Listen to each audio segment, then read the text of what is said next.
Well, welcome back, folks, and today we're going to have a look at scaffolding. This is probably one of the, let's call it one of the most mature rental items that has been around for years and years. Very simple to use when you know how to use it right, and when you know how to use it for the right job. The confusion with scaffolding is a lot of times has been, what pieces do I need? How do I put it together? Questions on, I've got a certain job, like doing my chimney. How high do I have to go? What do I need? And so what we're going to go through here is the basics of using scaffolding. It's used everywhere from around the house. It's used around construction sites. It's used by trades. It's used indoors, outdoors. It's an all-year item that the weather doesn't affect. Now, what I've got set up here is a whole lot of pieces. This may look kind of confusing, but a lot of the pieces are here, and I just want to go through some of them. Now, the terminology is also something you should really pay attention to here. When you go to ask for items, you ask for the right item. You ask for the terminology that a rental person would understand, especially if you're doing this over the phone. And a great way, if you've got a little project, is take a piece of paper, write down what you're trying to do, or take a picture of what you're trying to do, and draw out what you think you need in scaffolding. The number of items that you need, then it's a lot easier to get the right thing and not make multiple trips because you didn't ask for everything. Now, this is an area where you'll need frames, and what you order in scaffolding is you go by individual pieces. Don't start calling things a section. Now, what is really called a section is maybe 2 frames, 2 braces. Places will call that a section. That's all fine and well, but how are you going to use it?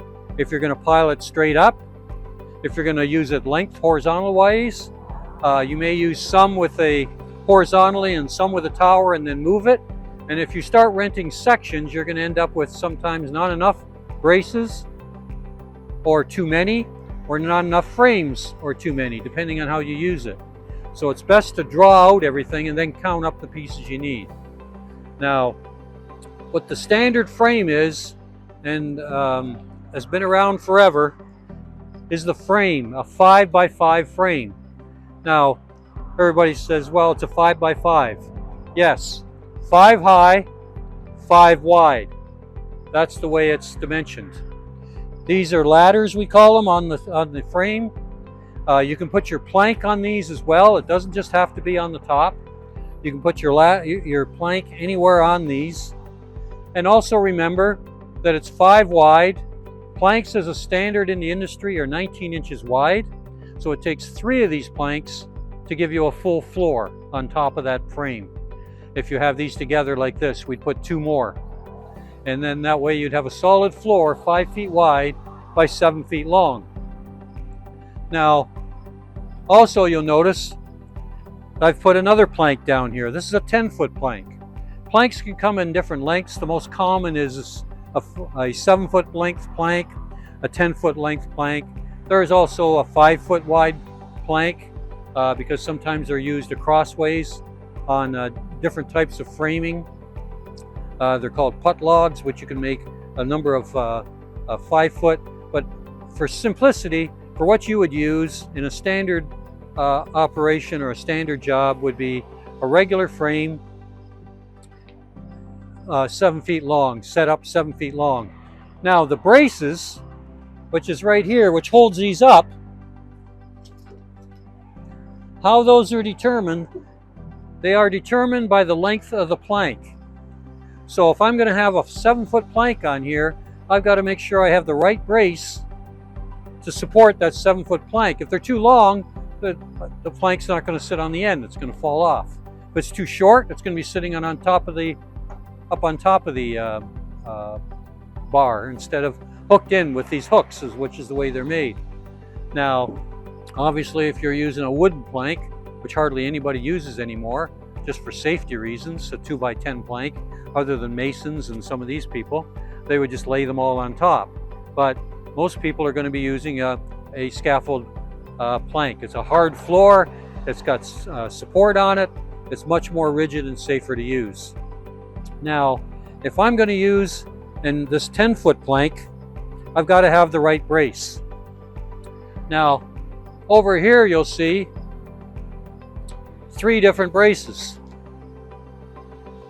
This is what we call the 10-foot brace, the 7-foot brace, and for a half frame. I'll explain that one in a bit. So if I'm going to use this 10-foot plank, I've got to use that 10 longer brace because I've got to move the frames out farther.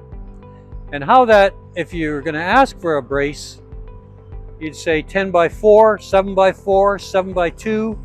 And what we're saying here is that it's a 7-foot long plank, and the distance between these pins where the brace hooks onto, you'll see it on this one here, that distance is 4 feet. The plank is 7 feet. The distance between the pins is 4 feet. That's a 7 by 4 brace to use with a 7-foot plank.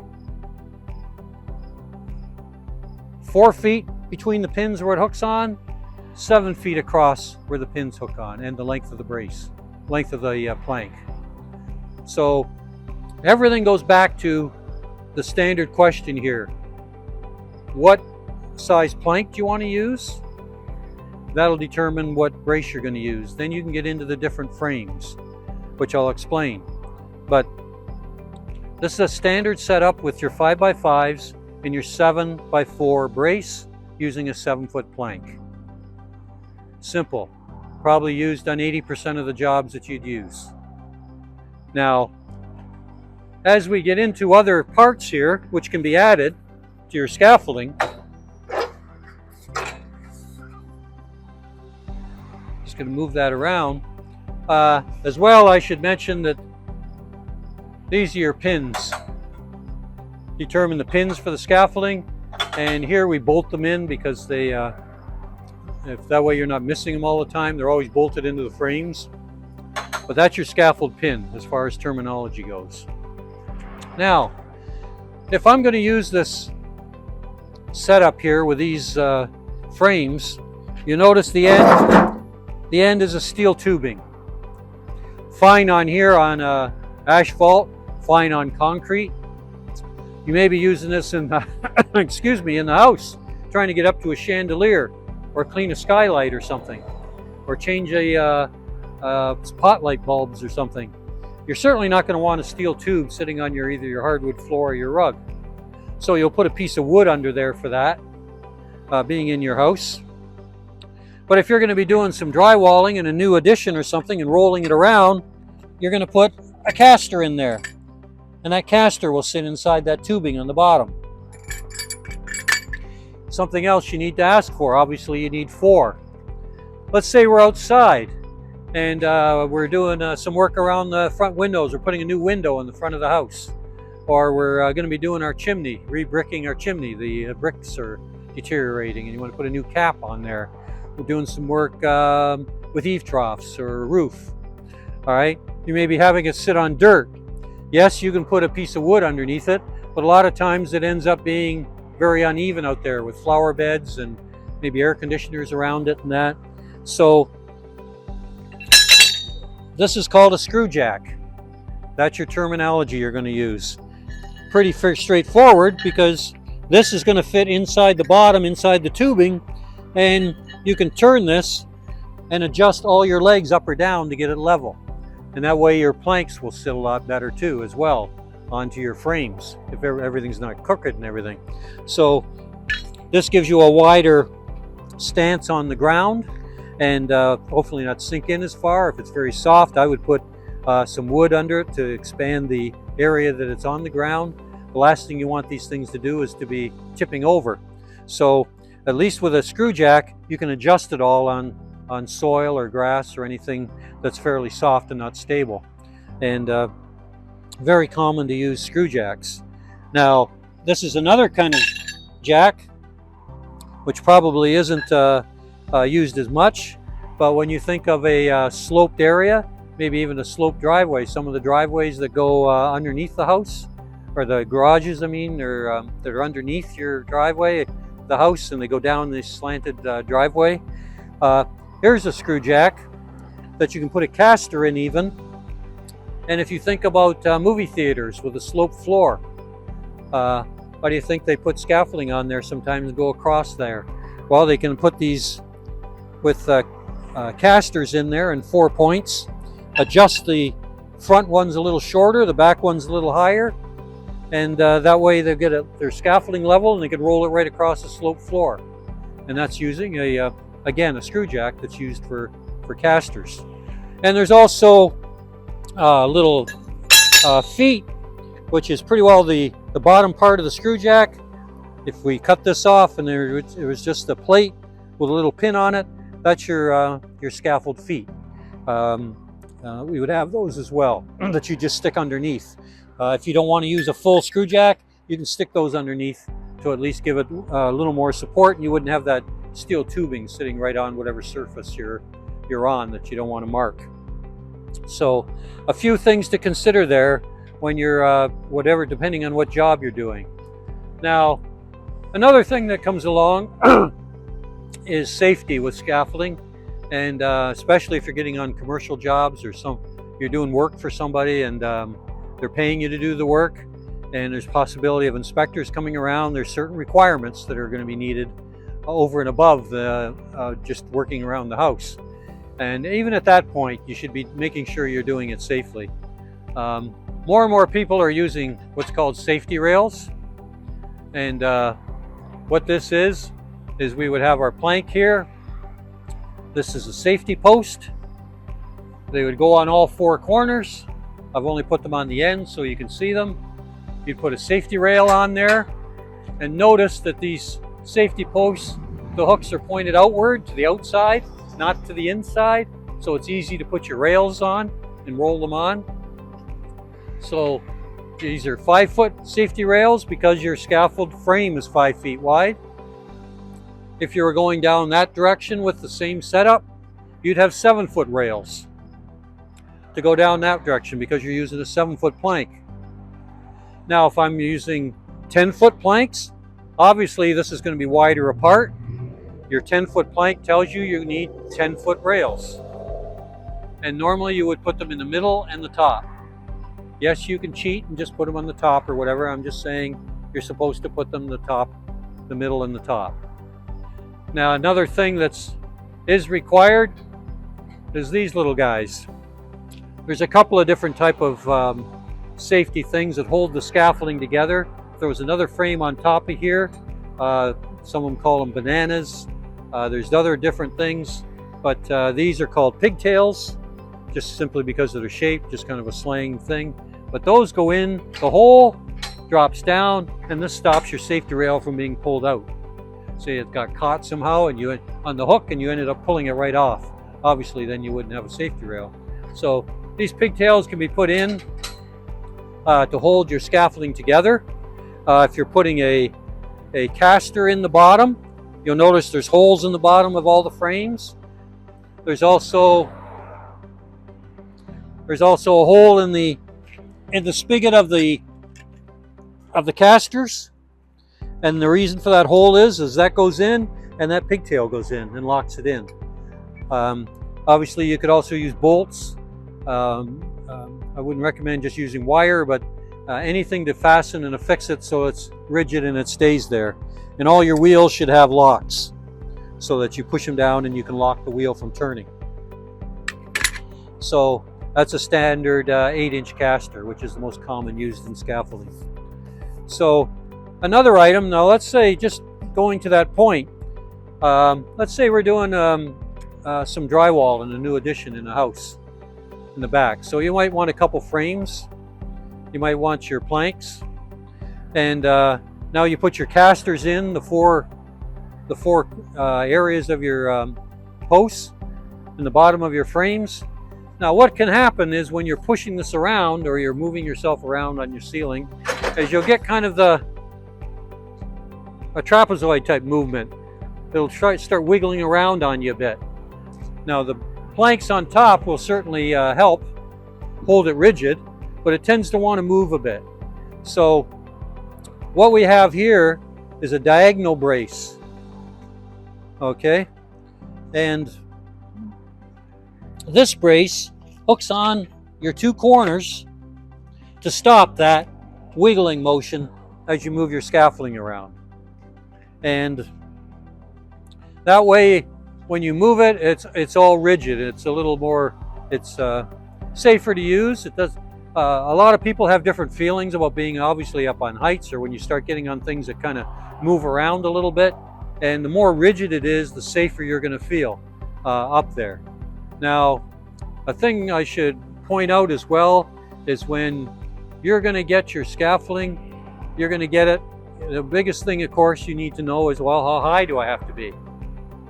Allow 6 feet for the person on top of the scaffolding.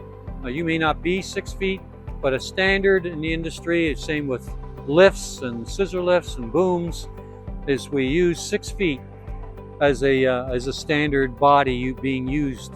And that would say be about here. Yes, you can be higher. Yes, you can be a little lower, but that works out to, if I want to reach up to my ceiling and I've got a 5-foot frame off the ground and I'm standing on top and I'm allowing 6 feet, 5 and 6, that means I can reach 11 feet. If I put a caster in the bottom, they're roughly about 8 inches more. If I put a jack in there for 2 feet, I can adjust it up or down and gain some of those distances that I'm trying to reach. So figure out your height first. Figure out how long a plank I want. And if I'm doing some jobs, even like scaffolding, or I'm doing plastering, or masons, they do a lot of stucco work. What they like to have is a nice long plank. That way, if I'm doing anything or I'm troweling on my drywall, I can go right along with my trowel without any stoppage. As only having a 7-foot plank, I might want that extra length. So figure out how long you want to be when you want to, and how much space you have to use this as well. So your footprint on the ground here is a 5-foot by 7-foot square. Your footprint with this on the ground, or with a 10-foot, is obviously going to be 10 feet by 5 feet. There's no point in getting scaffolding if you can't fit it in the spot you're going to use it. Now, because of that is why we have all kinds of different frames, different applications. Now, here's what we call a half frame. Let's say I want to put this on top of this 5-foot and get a little more height, another 3 feet. That puts me up my feet at 8 feet. Then when I'm standing on top, I'm another 6 feet higher. So, and you don't necessarily have to put it just on the top, you can put it down here. Bear in mind, when you start putting frames or planks at a different level down here, and you've got safety rails, obviously you're going to fall off your planks that are up here if you have a plank down here. So not much point in having safety rails unless you've got them all on the same level. So another good point is keep your ladders all on the same side. If I'm going to climb up this scaffolding, now if you're on a commercial job, a lot of times they want you to use a ladder, a separate ladder, and put it against your scaffolding, climb up that. But if you're around the house or something, then if you got 2 of these frames up on top, or maybe another one of these frames, and your feet are at 10 feet, make sure when you're assembling it, keep your ladders all the same way so that you can climb straight up. Don't put one frame this way and your other frame with the ladder over here, so you're kind of going up your frame like this. Not a safe situation. So that's called a half frame. Now, noticing that, what I was mentioning about a brace, you can't use the brace that you're using here, which is 7 by 4, on this frame. If I use the same brace, I'm squeezing in that brace and it's pushing it out. So I can't use the 7-foot plank.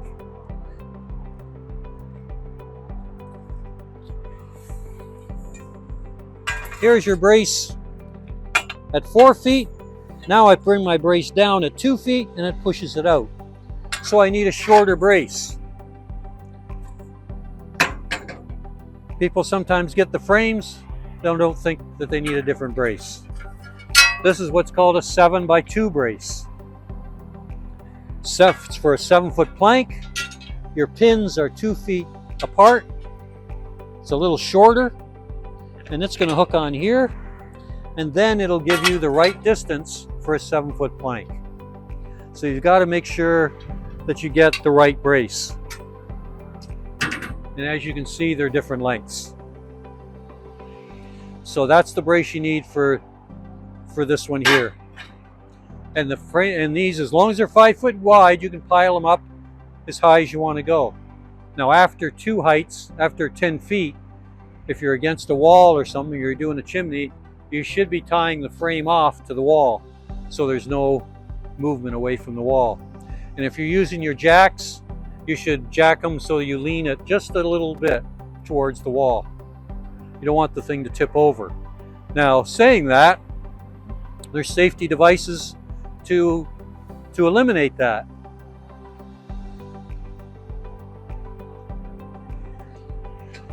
This is called an outrigger.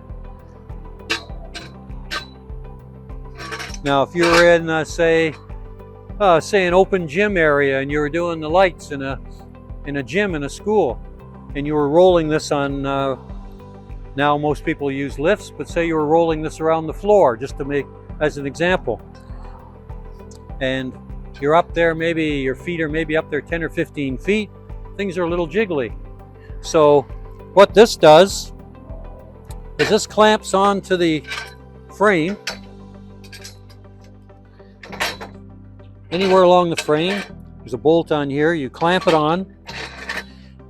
Now you can have this just barely off the floor so you can roll it around. If you're on casters, you can put casters underneath these, and then these will stick out on all 4 corners and give you a little more rigidity and stop the thing from being able to tip. Now even if you're up against a wall, say I'm working on this container and this wall went straight up, my scaffolding's against that, then I could put a couple of these on the outside. That'll prevent things from falling back this way. You've got your wall that'll stop things from going that way, and normally you wouldn't have to worry about lengthwise.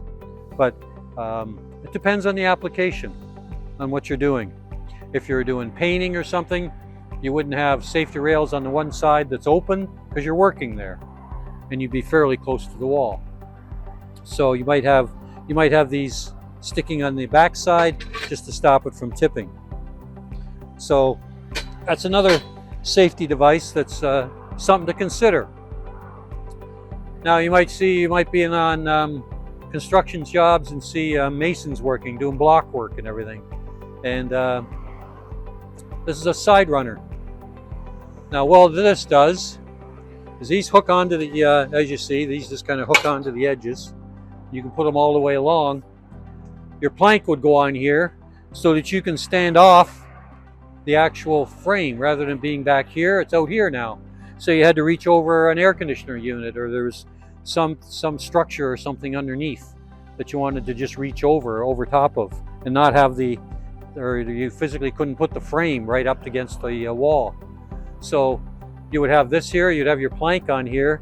Now because you're standing out here, and it tends to want to weight-wise that's why you see doing block work, a lot of masons hanging blocks on the other side to give it some counterbalance. So when you're standing out here. But these can be used by yourself. You can tie your scaffold down back there. But once you get 3 planks on here and maybe another one on here, you usually got enough weight there to be counterbalance what you're doing if you're standing out here. So that's another piece that you could use. Some other jobs, we're going to need a different frame. Say you're between 2 buildings. Some buildings in older areas are fairly narrow or close to one another. And actually, new construction houses are very close to each other now. So you can't use 5 wide frames. So this is what we call a narrow frame. So if I was ordering this frame or having it or want to use it, how would I describe this frame? I could say just narrow frame. Well, that's all fine and well, but there's some differences in those areas as well. They come also in a half frame. But what I would say here is I want a frame that I'm going to use with my 7-foot plank. So I need a frame that I can use with a 7x4 brace. Why? Because I have a 7-foot long plank and I have 4 feet between the pins. 7x4 brace, narrow frame. I can use the same planks because I'm going to have the same distance, and I don't have to order extra braces to use on my narrow frames. Okay, now another thing to remember as well is if you draw out what you're doing and you don't go by sections, let's say I'm going to go maybe 20 feet long. Yep, I could decide to use 10-foot planks. That would give me 3 frames. 2 at the end, 1 in the middle. I can hook the plank onto the same frame in the middle. I can use the braces and hook them on 2 in the back, 2 in the front. If I had an extra frame there, I'd need extra braces. You don't need 2 frames in the middle, you just need 1. And it's the same when you go up. You want to draw it out so that you keep 1 frame on the outside, 1 in the middle, 1 in the end. You don't need 2 in the middle. And then you may be going across a couple, and then it's going up in a tower. So draw it out, understand what you need, but do it in pieces. How many frames, how many braces, how many planks, safety posts, casters, screw jacks. Everything as an individual piece. You'll be a lot happier in ordering your scaffolding or getting your scaffolding or checking that you got enough if you do it that way. Now, same with the narrow frames, exactly the same with the as you would with the wider frame. These, you would obviously you have a ladder to climb up of. You can put your plank at any height that you want, but bear in mind that these will only hold 1 plank, 1 19-inch wide plank. You can't put 2 side by side. And I wouldn't start trying to fill the gaps with wood. If you have an uneven surface, there's a lot better chance of tripping. So 1 plank wide when you're using these type of frames. Now, another frame, not used too much by around the home, but I won't say it's not because it has been used, but this is what we call an arch frame, kind of just by its shape. Some call it a walk-through frame because you can basically walk through it. 6 feet high, 5 feet wide. Pins 4 feet apart. That's where your brace is going to go. If I'm using the 7-foot plank, 7x4 brace, 10-foot plank, 4-foot 10x4 brace. These are used a lot on sidewalks when they want to put them in front of stores and everything. People walk through it. They use a screw jack, put that underneath the legs, elevate it up a bit so people can walk underneath here unimpeded. Then they'll put planks across the top, again, 5 feet wide. It'll hold 3 planks. That'll be your ceiling so things don't drop down on people. These little hooks here, you can put a rail on it, a safety rail from one to the next, and that kind of acts as a handrail, and as well as a safety barrier so people don't walk outside of it and they stay inside of the frame. You can walk up these here. Probably better to have a ladder, an extension ladder leaning against the scaffolding to get to the top. Notice these here, these gravity locks. There are different types.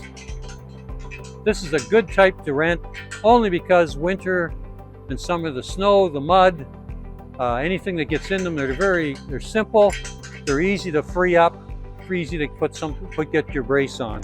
Some of them have little pins, some are slotted inside, and some will slide up and down. they're a nuisance because sometimes they get jammed, or the dirt or mud, or wintertime they freeze and you can't get your brace on them. So again, this is an arch frame, and yes, you can put the other frames on top of these frames, a regular 5x5 frame. Put that on top if you want to have a 6 foot on the bottom to make your height that you want. Maybe you want 11 feet, so you got 6 feet and 5 is 11 feet. Your feet are at 11, 6 feet for you, you're reaching 17 feet. It's a good way to get the height that you want. The only downfall of using this frame is it's a little cantankerous to hold. It's not as easy carrying around as your 5x5s. They are top heavy and they're a little heavier frame, so it's good to have 2 people if you're going to start using these. And don't forget, if you're thinking about trying to lift these up and put them on top of other pins, that they're heavy and they're top heavy. So I wouldn't use them anywhere but probably on ground level. That's where they're meant to be used, is on the ground, and elevate yourself with higher lifts by using regular frames. Because remember, if you're going to be putting your scaffolding together, now let's say if I'm going to do a chimney and I want 3 planks at the top, don't forget that you need something to stand on to get those planks to the top. So get yourself an extra plank so you've got something to stand on, so you can safely put all 3 planks on the very top. So you want 4 planks, and even maybe 1 on each level, so that you can safely pass things up and build your scaffolding up. So a lot of things to consider when you're not just when you're using it, but when you got to assemble it, and also so that you're safe, and that when you're trying to use your safety rails and everything, you'll want to keep one side open. You might have all your planks down, and you might want to have railing all around in a U shape, and this side open against the wall, or if you're going to paint or put a window in, so that you don't have any obstructions to work from. So that's a lot of the considerations. It's probably a lot to take in as far as scaffolding, but I'm hoping that I gave you a lot of the basic things to consider if you're going to rent some scaffolding or use it safely. And hopefully these will help you with your projects, and don't forget to subscribe.